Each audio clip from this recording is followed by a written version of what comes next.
उपद्रवी अराजक तत्वों द्वारा पथराव किया गया, आगजनी की गई और उनके पास शायद ये भी सूचना है कि अवैध असलहों से उन्होंने पुलिस और प्रशासन पे फायरिंग भी की और कुछ पुलिस की गाड़ियों को जलाने की सूचना है। थाने के आसपास भी तोड़फोड़ और आगजनी की सूचना है।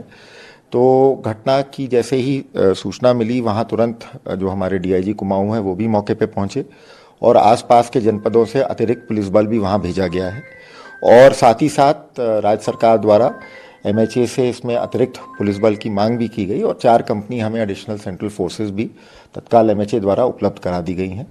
और इस घटना की गंभीरता को देखते हुए माननीय मुख्यमंत्री जी द्वारा अपने आवास पर और इस बीच बीजेपी प्रदेश अध्यक्ष महेंद्र भट्ट जी फोन लाइन पर जुड़ गए हैं। महेंद्र जी, ये दुर्भाग्यपूर्ण घटना, जितनी निंदा की जाए कम, इस पर राजनीति तो नहीं होगी?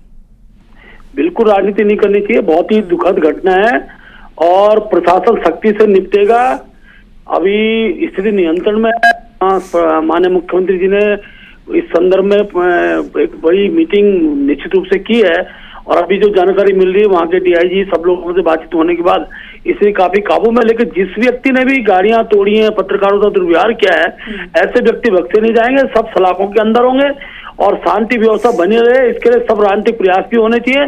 सामाजिक क्षेत्र के सभी लोगों से मैं अपील करना चाहता हूं कि जो भाईचारा का माहौल वहां है वो बनाए रहे।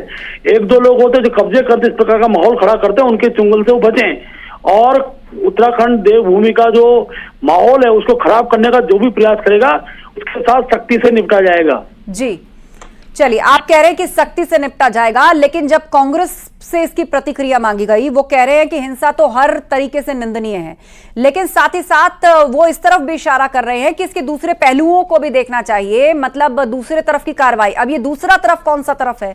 ये सरकार की तरफ या बीजेपी की तरफ इशारा है? को जानती है, कांग्रेस का तुष्टीकरण की जो राजनीति है उसी के इस प्रकार के परिणाम देखने को मिलते हैं। और मेरा ये कहना है कि आखिर कांग्रेस को भी एक नजरिया देखना पड़ेगा।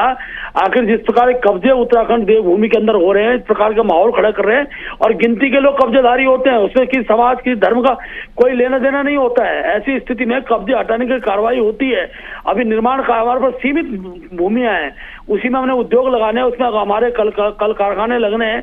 ऐसी परिस्थितियों में जो माहौल खड़ा करने का प्रयास किया जा रहा है वो गलत है। आखिर लीगल नोटिस दिया जाता है, उसके बाद कार्रवाई होती है। उस कार्रवाई को इशू बनाकर इस तरह की स्थितियां उत्पन्न करना, थानों को घेरना, ये इस प्रकार की कुचक्र में जो लोग भी सम्मिलित होंगे वो बख्शे नहीं जाएंगे।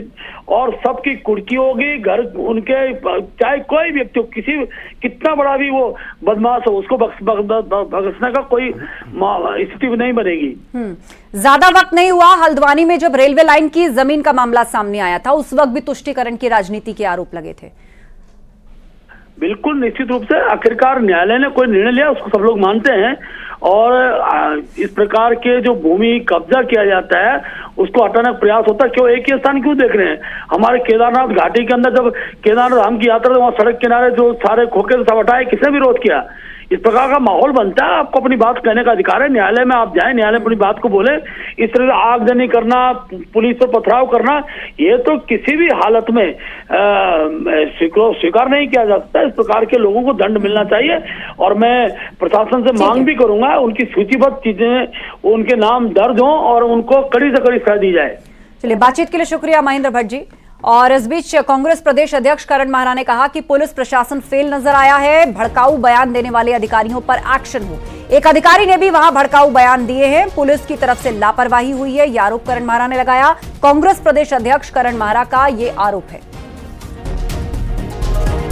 हल्द्वानी बवाल पर सीएम धामी ने भी बयान दिया। उन्होंने कहा कि अराजक तत्वों द्वारा पुलिस की झड़प हुई है और पुलिस की कंपनियां वहां पर भेजी जा रही हैं। आगजनी करने वालों के खिलाफ सख्त कार्रवाई की जाएगी और सभी से शांति बनाए रखने की अपील उन्होंने की।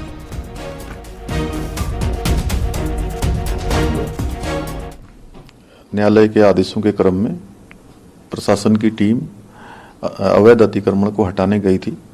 वहां पर कुछ अराजक तत्वों के द्वारा पुलिस के साथ झड़प हुई है, पुलिस के साथ संघर्ष हुआ है वहाँ पर और कुछ पुलिस के लोगों को, प्रशासन के लोगों को चोटें आई हैं। वहाँ पर अभी तत्काल अन्य कंपनियां पुलिस की और केंद्रीय बलों की भेजी जा रही है। सभी से शांति बनाने का हमने अपील की है। कर्फ्यू लगा दिया गया है और जो भी इसमें दंगाइयों से सख्ती से निपटने के आदेश दिए गए हैं। बनभूलपुरा इलाके में कर्फ्यू लगा दिया गया है। एहतियातन पुलिस बल की तैनाती की गई और इन सब के बीच बड़ी बात यही है कि दंगाइयों को देखते ही गोली मारने के आदेश दिए गए हैं। कोई भी अगर माहौल को खराब करने की कोशिश करता हुआ पकड़ा जाएगा तो उसे गोली मारने के आदेश दिए गए हैं। सीएम पुष्कर सिंह धामी ने हाई लेवल मीटिंग बुलाई थी, जिसके बाद अधिकारियों को डीजीपी भी मौजूद थे इस मीटिंग में, जिन्हें ये निर्देश दिया गया मुख्यमंत्री की ओर से कि कड़ाई से सख्ती से स्थिति से निपटा जाए और जो भी दंगाई हैं जिन्होंने बवाल क्रिएट किया है और जो बवाल कर रहे हैं उन सब के खिलाफ कार्रवाई हो और इसके बाद भी जरूरत पड़े तो गोली भी चलानी पड़े तो चलाएं। तो सीएम धामी का बयान, अराजक तत्वों द्वारा पुलिस की झड़प हुई, पुलिस की कंपनियां भेजी जा रही, आगजनी वालों के खिलाफ कार्रवाई होगी, सभी से शांति बनाने की अपील भी की गई है। सीएम का बड़ा बयान सामने आया है। उन्होंने साफ तौर पर यह कहा है कि अराजक तत्वों द्वारा पुलिस की झड़प हुई है, इसकी जानकारी मिली है।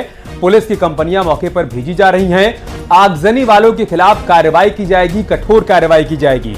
सभी से शांति बनाए रखने की अपील भी की है मुख्यमंत्री पुष्कर सिंह धामी ने। सुनते हैं क्या कहा सीएम ने।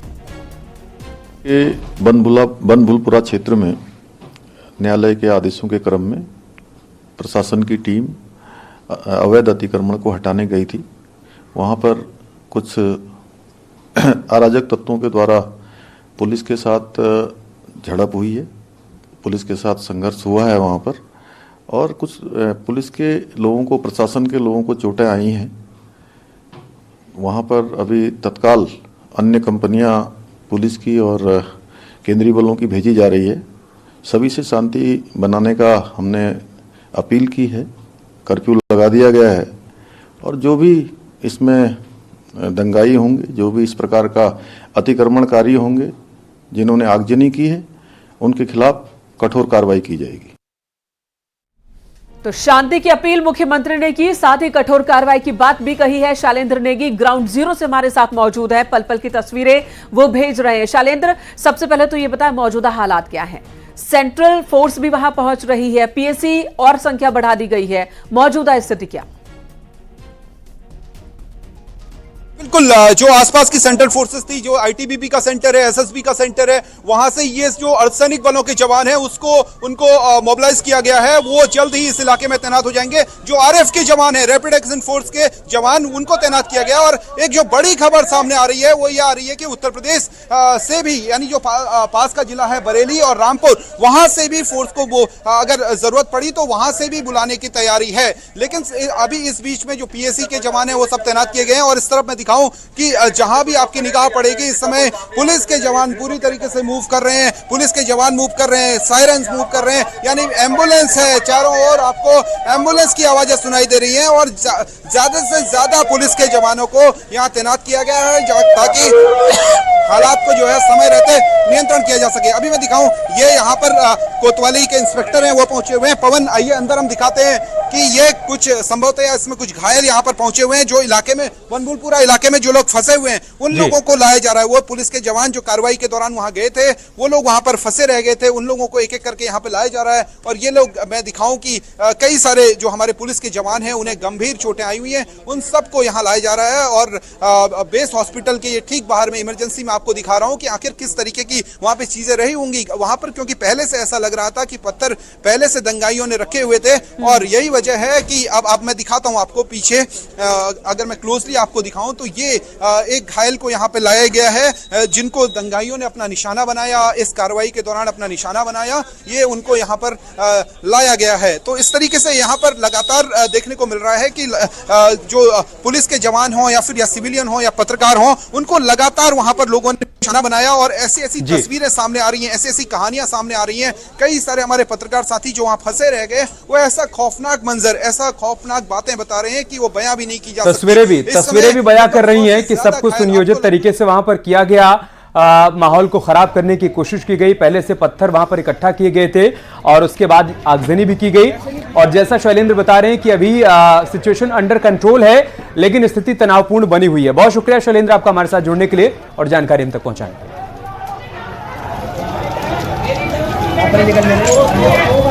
नहीं, सुनो